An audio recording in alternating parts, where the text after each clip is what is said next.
Merci d'être avec nous sur Al24 News au sommaire de l'actualité de ce mercredi 16 avril.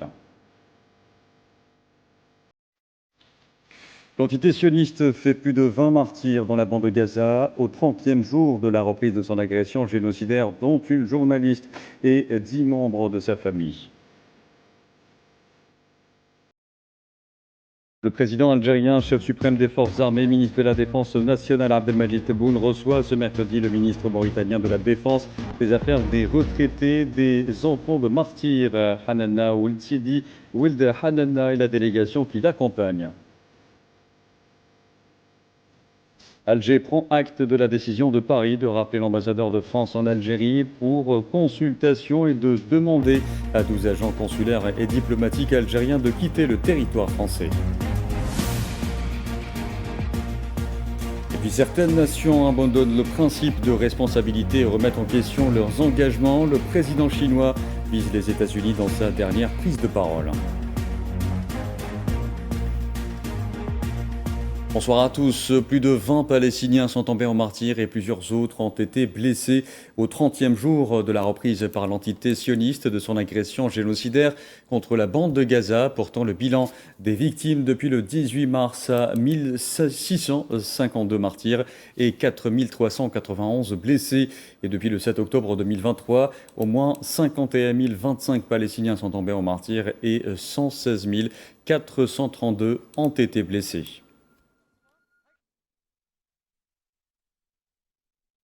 Et je vous le disais en titre, une journaliste palestinienne et 10 membres de sa famille sont tombés en martyrs ce mercredi dans un bombardement mené par les forces de l'entité sioniste contre leur maison dans la ville de Gaza. Les avions de guerre des forces sionistes ont lancé une frappe aérienne sur la maison de Fatima Hassouna dans le quartier d'El Toufar. Plusieurs femmes et enfants ont été victimes de ce nouveau massacre.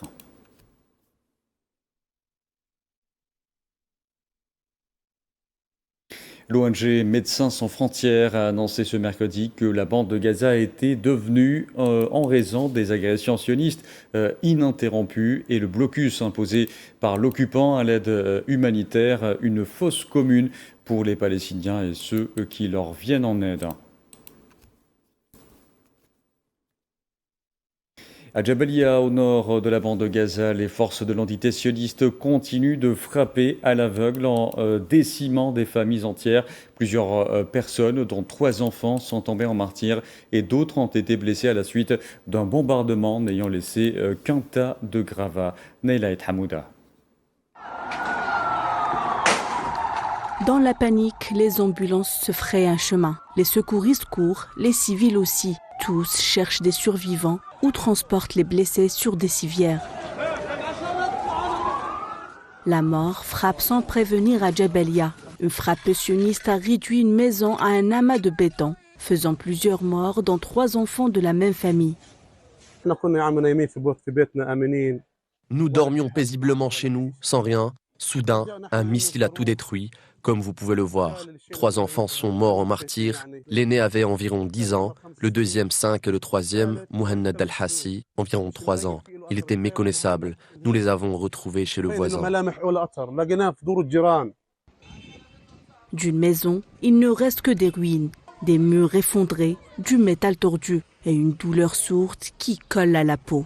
Ce père regarde ce qui reste de sa vie. Il demande ce qui devrait être évident, le droit de vivre en paix. Nous voulons juste vivre comme les autres. Nous voulons que nos enfants vivent. Vous nous avez déjà privés de tant de choses. J'espérais vivre comme tout le monde. S'il vous plaît, laissez-nous vivre. Ayez pitié de nous. Des cris de supplice qui ne retentissent hélas pas dans les oreilles de la horde criminelle sioniste. Du nord au sud, les frappes sionistes terrestres et aériennes s'abattent sans relâche. Un acharnement aveugle, méthodique est mené quasi quotidiennement contre des maisons, des familles, des innocents et une enfance sacrifiée. Le peuple palestinien commémore demain la journée du prisonnier palestinien au moment où s'intensifient les campagnes d'arrestation contre les Palestiniens et où des milliers de prisonniers vivent un calvaire dans les prisons sionistes. Actuellement, 9 900 Palestiniens sont enfermés dans les geôles israéliennes dans des conditions inhumaines. Ce chiffre n'inclut pas les milliers de Gazaouis que l'occupant a fait disparaître et dont on ignore la localisation.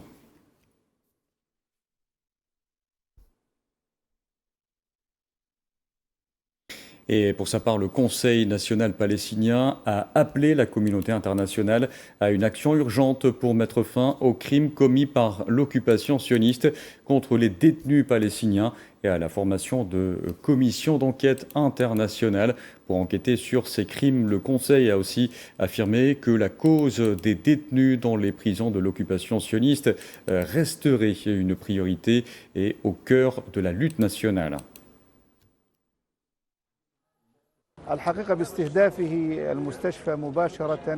L'attaque directe d'Israël contre l'hôpital a violé le droit international et les normes ethniques. Cet hôpital est mondialement connu, avec des médecins, des réfugiés, des journalistes et même des délégations étrangères stationnées ici.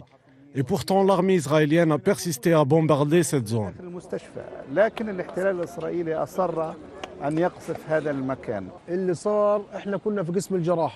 J'étais au bloc opératoire au moment de l'attaque. L'explosion a terrifié les patients, les médecins et tout le monde à l'hôpital. L'hôpital aurait dû être un refuge, mais aujourd'hui, presque aucun hôpital de Gaza n'est pleinement opérationnel. Où pouvons-nous aller maintenant ?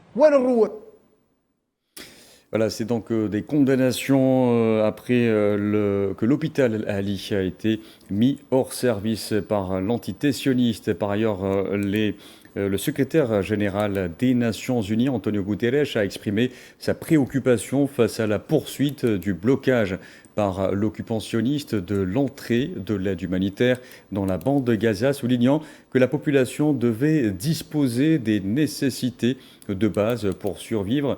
Guterres a souligné que près de 70% de la bande de Gaza était désormais soumise à des ordres de déplacement émis par l'entité sioniste où se trouve dans une zone interdite.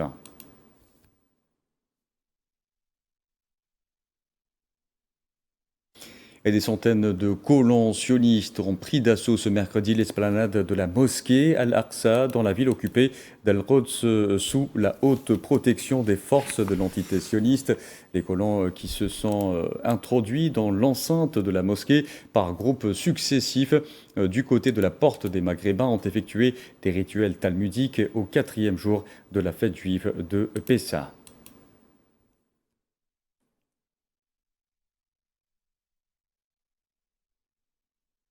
Et en solidarité avec le peuple palestinien, les Maldives ont interdit l'entrée sur leur sol aux ressortissants de l'entité sioniste. Les parlementaires de l'archipel touristique de l'océan Indien ont approuvé un projet de loi en ce sens qui a été promulgué dans la foulée par le président Mohamed Miouzou.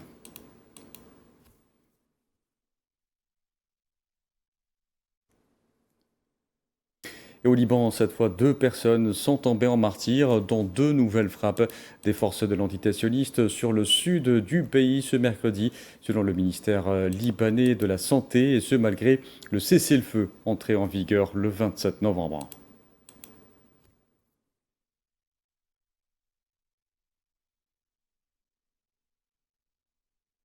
Je vous le disais en titre, le président algérien, chef suprême des forces armées, ministre de la Défense nationale, Abdelmadjid Tebboune, a reçu ce mercredi le ministre mauritanien de la Défense, des Affaires des retraités et des enfants de martyrs, Hanana Ould Sidi Ould Hanana, et la délégation qui l'accompagne. Le ministre mauritanien s'est exprimé à l'issue de l'audience.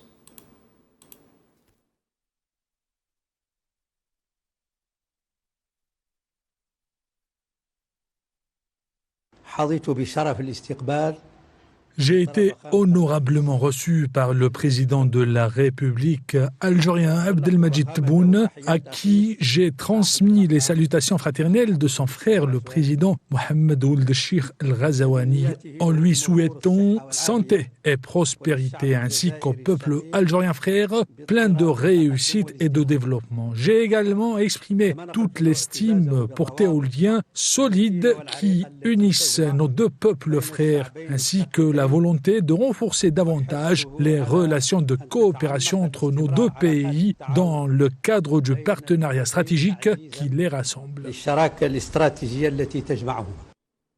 Auparavant, Hanana Ould Sidi Ould Hanana a été reçu par le général d'armée Saïd Chengriha, ministre délégué auprès du ministre de la Défense nationale, chef d'état-major de l'armée nationale populaire. Les deux parties ont abordé notamment la coopération bilatérale, mais aussi les développements sécuritaires dans la région de l'Afrique du Nord et le continent africain.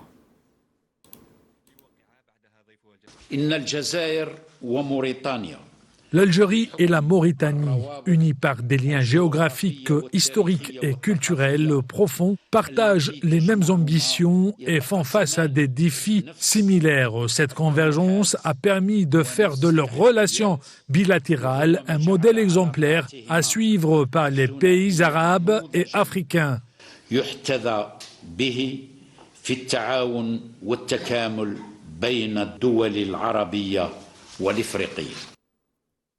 Escalade entre Alger et Paris, le secrétaire d'État algérien auprès du ministre des Affaires étrangères chargé de la communauté nationale à l'étranger, Sofiane Chaïb, a affirmé ce mercredi que l'Algérie avait pris connaissance et pris acte de la décision de Paris de rappeler l'ambassadeur de France en Algérie pour consultation et de demander à 12 agents consulaires et diplomatiques algériens de quitter le territoire français. Chaïb s'exprimait sur les ondes de la radio nationale. Ces agents ont effectivement quitté le territoire national. Donc le dernier agent à avoir quitté le territoire national, c'était hier à 19h30 à partir de l'aéroport d'Oran. La crise et la tension actuelle est la résultante directe de cette machination, de cette théâtralisation et de cette affaire créée de toutes pièces par un ministre de l'Intérieur qui a non seulement conçu cette affaire en réchauffant une affaire qui date, je tiens à le rappeler, de plus de 8 mois. Nous n'avons pas encore tous les contours précis des personnes qui sont concernées par cette nouvelle décision que nous regrettons. Nous avons clairement indiqué dans notre communiqué du 14 avril que la décision d'expulser des agents relevant du ministère de l'Intérieur français est justifiée par le caractère inédit de la crise et de la tension qui a été créée par ce ministre autour de cette affaire d'arrestation de l'agent consulaire algérien. Donc nous prenons acte de cette décision et en même temps nous rappelons la teneur de notre dernier communiqué dans lequel on a clairement indiqué que nous sommes en mesure, dans le cadre d'une réponse de fermeté, prendre de nouvelles mesures en fonction du principe de la réciprocité. Le groupe algérien Sonatrach et son partenaire occidental Petroleum Corporation, basé aux États-Unis, ont signé en marge du Forum algéro-américain sur l'énergie 2025 2 mémorandums d'entente. Ces derniers visent à consolider et étendre la coopération bilatérale à travers de nouvelles opportunités de partenariat dans le domaine de l'exploration et la production des hydrocarbures en Algérie.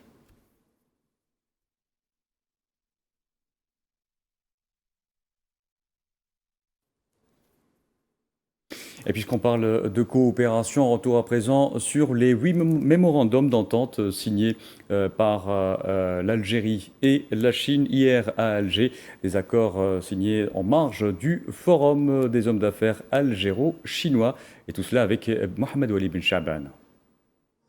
Le partenariat économique entre l'Algérie et la Chine franchit une nouvelle étape. À l'occasion du Forum économique algéro-chinois, 8 mémorandums d'entente ont été signés entre des entreprises des deux pays. Ces accords couvrent un large éventail de secteurs allant de l'industrie automobile à l'agriculture en passant par les infrastructures. Avec surtout la signature des projets, de contrats, c'est pour la première étape. Sûrement, il y aura d'autres qui vont le suivre avec un montant qui a déjà dépassé de 2 milliards de dollars américains qui concerne les domaines manufacturiers, agricoles, fabrication d'appareils électroménagers, etc. On peut dire, sans exagérer, que l'Algérie est une destination très attirante, très séduisante pour les investisseurs chinois. L'Algérie, qui cherche à diversifier son économie, voit dans l'expérience et les capacités d'investissement de la Chine une opportunité majeure pour soutenir son développement. L'agence a recensé depuis sa création en 2022 jusqu'à mars dernier un total de 24 projets d'investissement chinois pour une valeur de 4,5 milliards de dollars. Il s'agit de 22 investissements directs et de 20 projets, dont la majorité dans le secteur industriel, dans le cadre du partenariat entre des entreprises chinoises et des opérateurs algériens. Les éléments, nos jeunes qui sont très dynamiques, qui sont très volontaires, avec maintenant la nouvelle politique, le président de la République, je pense que tous les ingrédients sont en place pour avoir l'essor et pour avoir la place que l'Algérie mérite dans le concert des nations. Avec ces nouveaux engagements, Alger et Pékin réaffirment leur ambition de bâtir un partenariat durable mutuellement bénéfique, tourné vers l'avenir et capable de générer des projets concrets au service du développement économique des deux pays. Dans l'actualité également, l'armée soudanaise a annoncé avoir avancé à l'ouest à Omdurman, reprenant ainsi le contrôle de 3 zones et d'un camp stratégique jusque-là occupé par les forces de soutien rapide. L'armée soudanaise a par ailleurs indiqué que les dernières poches des FSR étaient en cours de nettoyage.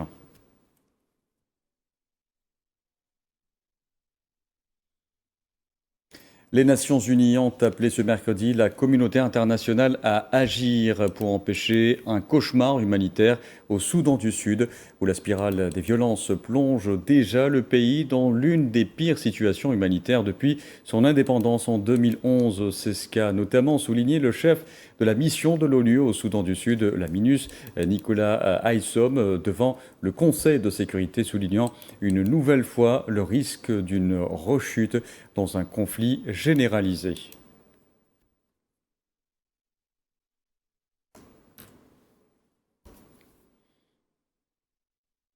Certaines nations abandonnent le principe de responsabilité et remettent en question leurs engagements. Le président chinois a visé aujourd'hui les États-Unis dans sa dernière prise de parole, alors que la guerre économique et commerciale entre Pékin et Washington bat son plein. Safouane Bessabri. La guerre économique entre Pékin et Washington ne faiblit pas. Les deux pays se rendent coup pour coup, principal terrain de bataille. Les tarifs douaniers à l'entrée des deux géants économiques. La taille des deux économies est telle que des frictions entre elles impactent les échanges commerciaux à un niveau planétaire. À cette échelle, l'Organisation mondiale du commerce a déclaré que le climat actuel entre les deux pays compromettra les prévisions de croissance de l'économie mondiale. La Chine, elle, accuse les États-Unis de pratiques illégales et fustige l'unilatéralisme aux antipodes de la politique multilatéraliste chinoise. En déplacement en Malaisie pour une opération séduction, Xi Jinping fait allusion directe à Washington. Lutter contre la confrontation géopolitique et les camps qui se forment en sous-main, ainsi que contre les courants contraires de l'unilatéralisme et du protectionnisme. Les États-Unis ont imposé 145% de taxes sur les produits chinois entrant sur son territoire, qui s'ajoutent à ceux existants avant le retour de Donald Trump à la Maison-Blanche, pour un total pouvant ainsi atteindre jusqu'à 245%. La Chine a répliqué avec une surtaxe qui atteint désormais 125% pour les produits américains. À Washington, Les droits de douane réciproques supérieurs à un plancher de 10% ont été mis en pause pour une durée de 90 jours. La Chine fait cependant cas d'exception. Cependant, Donald Trump s'est dit ouvert à des négociations directes avec Xi Jinping. Et dans cette conjoncture, l'Organisation mondiale du commerce a fortement revu à la baisse ses prévisions pour le commerce mondial de marchandises, passant d'une croissance solide à une chute ce mercredi, affirmant que de nouveaux tarifs américains et des effets d'entraînement pourraient conduire à la plus forte baisse depuis le pic de la pandémie de Covid-19.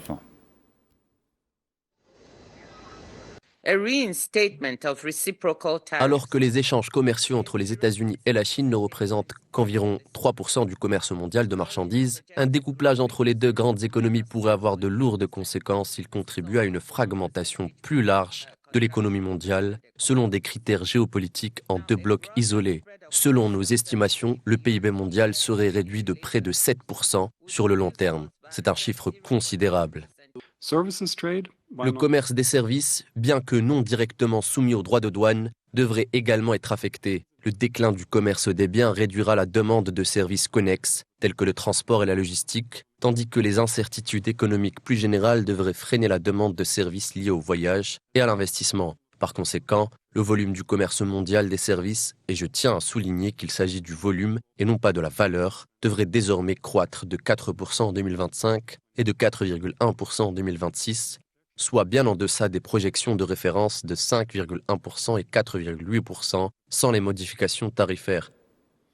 Relancer des négociations au point mort. Le secrétaire d'État américain Marco Rubio se rend à Paris ce mercredi jusqu'à vendredi pour des discussions avec les dirigeants de l'Union européenne sur le conflit en Ukraine. Marco Rubio sera accompagné de l'émissaire spécial pour le Moyen-Orient, Steve Witkoff.